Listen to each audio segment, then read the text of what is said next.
नमस्कार, आप देख रहे हैं खबर विस्तार। मैं आपके साथ पूर्वी राय।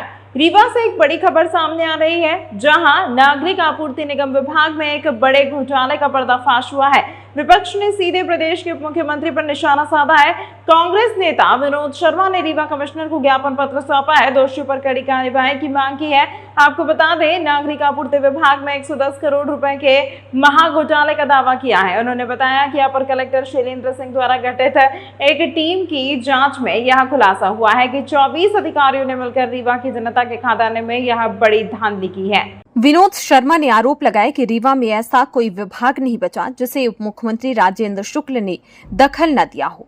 उन्होंने यह भी बताया कि अधिकारियों ने ट्रांसपोर्टरों के साथ मिलकर करोड़ों का घोटाला किया। आरोप है कि कम दूरी की ढुलाई को ज्यादा दिखाकर अतिरिक्त पैसे निकाले गए। शर्मा ने यह भी बताया कि ब्लैकलिस्टेड ट्रांसपोर्टरों और ठेकेदारों को एडवांस में बार बार पेमेंट किया गया, जबकि ऐसा करने का कोई नियम नहीं है।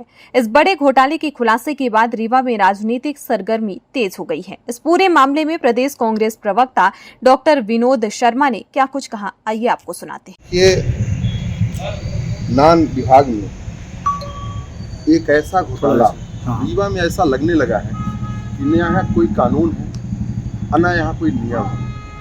अंधेर नगरी चौपट राजा टके शेर भाजी टके शेर खाजा। नियम कौन बना रहा, नियम किसके द्वारा चल रहे हैं, कहीं कोई वो नहीं। ये जो रिपोर्ट है, ये रिपोर्ट नागरिक आपूर्ति निगम जिला एवं विपणन कार्यालय जिला रीवा का जांच प्रतिवेदन है। यह विनोद शर्मा का इल्जाम नहीं, विनोद शर्मा का आरोप नहीं है।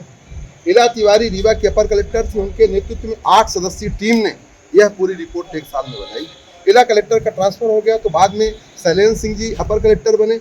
उन्होंने ये रिपोर्ट बनाई और उन्होंने पाया कि 24 अधिकारी मिलके रीवा की जनता का खाद्यान्न का 110 करोड़ का घोटाला किया। कितने का घोटाला? 110 करोड़। मैं साफ शब्दों में कहना चाहता हूं कि ऐसा कोई विभाग नहीं बचा, ऐसा कोई विभाग नहीं जिसको राजेंद्र शुक्ला ने डसा।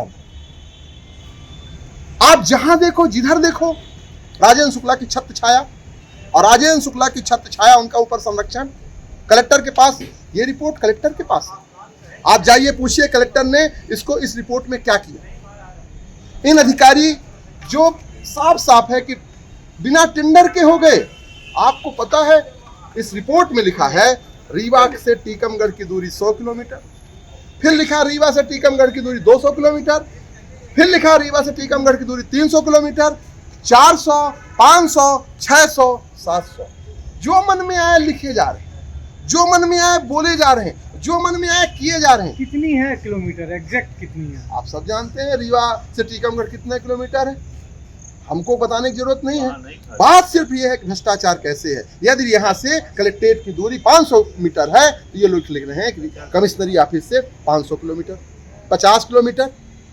इस प्रकार से जो घोटाले हैं, ये खाद्यान्न का घोटाला, जिसको लेके बड़ी बड़ी बातें, 80 करोड़ लोग इस खाद्यान्न पे डिपेंड हैं। उन 80 करोड़ लोगों का खाना, वो 80 करोड़ नहीं पा रहे लोग। कौन खा रहा? ये अधिकारी खा रहे। ठीक है, इसमें 24 लोगों के नाम है, 24 लोगों के नाम। वही व्यक्ति ब्लैक लिस्टेड जो कंपनी हो जाती है, जो ट्रांसपोर्टर ब्लैक लिस्टेड हो गए, उन्हीं को बार बार काम, ब्लैक लिस्टेड को एडवांस में पेमेंट नहीं देना है, नियम है, किसके इशारे पे दे दिया।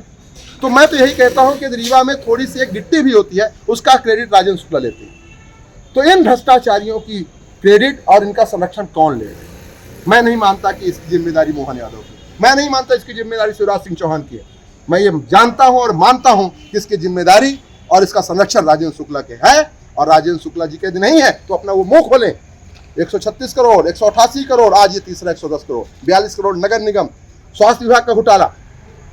एक दिन ऐसा कोई ना हो, यदि मैं डेली आपके सामने यहाँ खड़ा हो जाऊं, डेली प्रतिदिन आओ, तो दिन कम पड़ जाएंगे, राजेंद्र शुक्ला के घोटाले कम नहीं पड़ेंगे। और किसको लूट रहे हो? रीवा की जनता को।